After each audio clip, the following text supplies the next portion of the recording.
Chapter 31. Korah and Chiwa discussing the Messiah. Satan challenges Chiwa to a fight. Says the chief, "Friend, I love you, for I have not met such an honest soul before. Of a truth, you are quite right. I know this Jesus far too little to be of your opinion forthwith, but this much I know.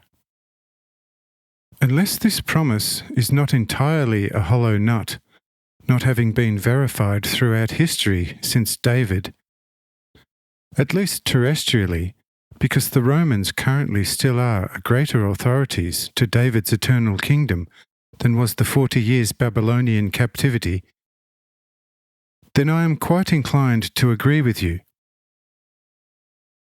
What now remains is what you all say to this, and also the priests and Pharisees of the other towns." Says Chiwa, "What I said to you here is the opinion of this entire town. Those of Capernaum, having been subject to some stern rebukes which they drew upon themselves on several occasions, are coming around, and concerning the remaining cities, let that take care of itself, and until something more opportune, leave them to their time-honoured delusion. If here is your future seat, then leave it to me, and in a few years Galilee shall be isolated and totally independent of the temple.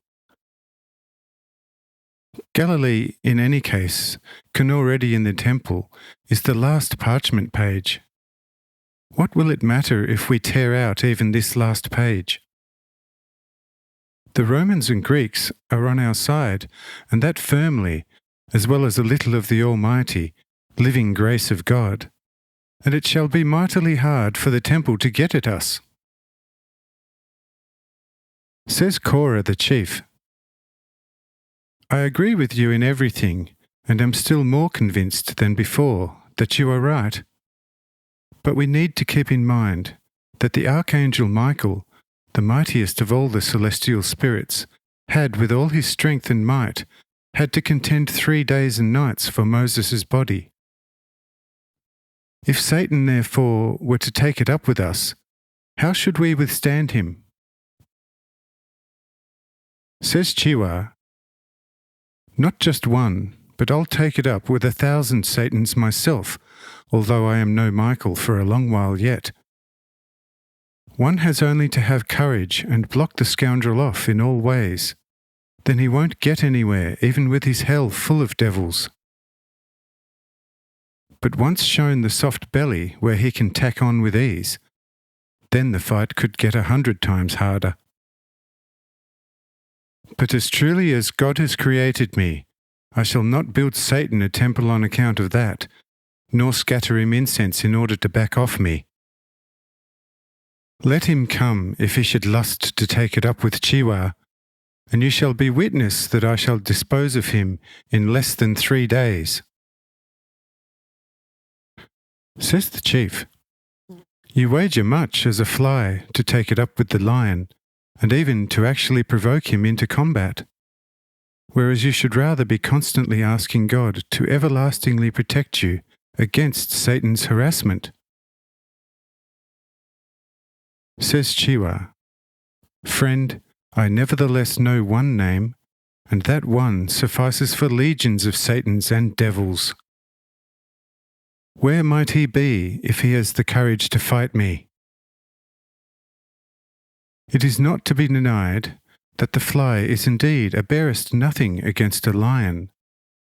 Yet if the fly wants, it will still drive the strongest lion into retreat a day's journey from here. She nudges his ear and buzzes his ear until the lion thinks a storm is raging and the king of the animals ignominiously takes to his heels. And so it is not strictly necessary to confront the mighty more mightily still, but everything depends on proper cleverness. Behold, you yourself came to us with a fair portion of Satanism, but my probable cleverness put it to shame. And now you stand before us as a free man, elected by us all as our chief. And yet Satan was not able to harm us for it, nor shall he be able to do so in future. I know what I know and am capable of, but I can vouch for Satan not being my master in all eternity.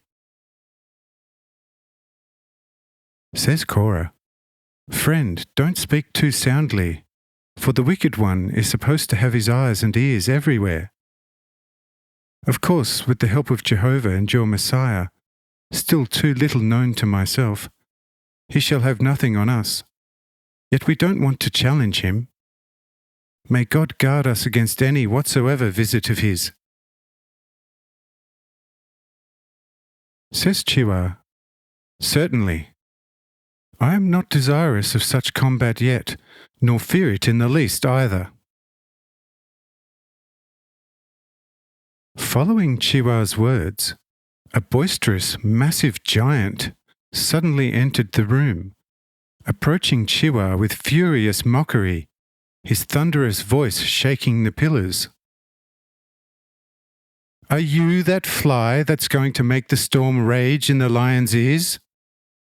Have a go, you miserable dust worm, how you come off battling me. I too can do a thing of which you may be quite ignorant. Look, your Messiah simply depends on my benevolence, as it is no great honour for me to enter combat with flies. But should he play up too much with me, then I'll have him strung up unceremoniously on the cross, after which you can pray to your Messiah on the cross.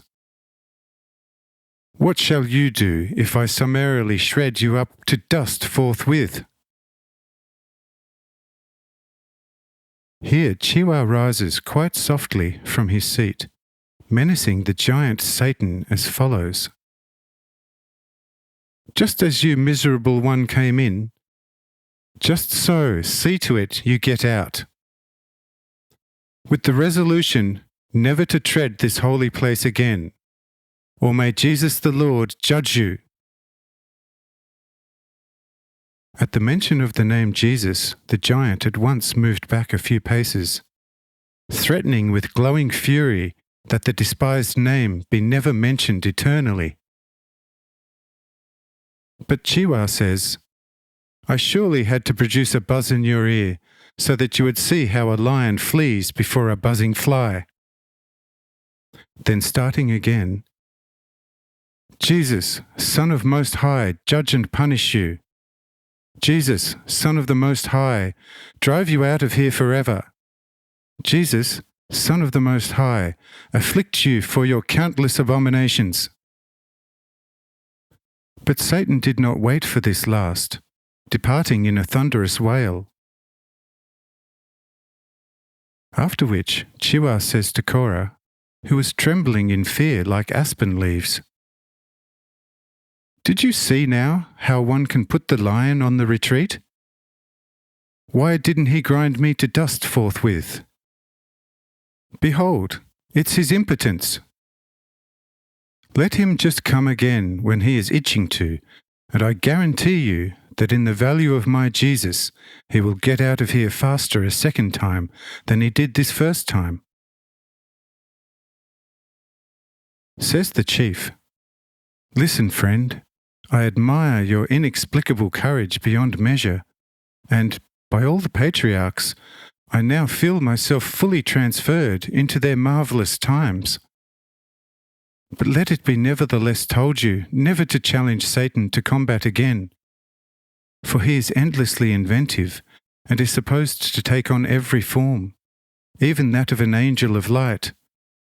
And I believe him to be endlessly more dangerous in the guise of soft celestial raiment than we had the infernal honour of seeing him right now." Says Chiwa, "We possess the measuring tape by which to assess what spirit any appearance is. But now be at ease, for this occasion will have sufficed him for some time.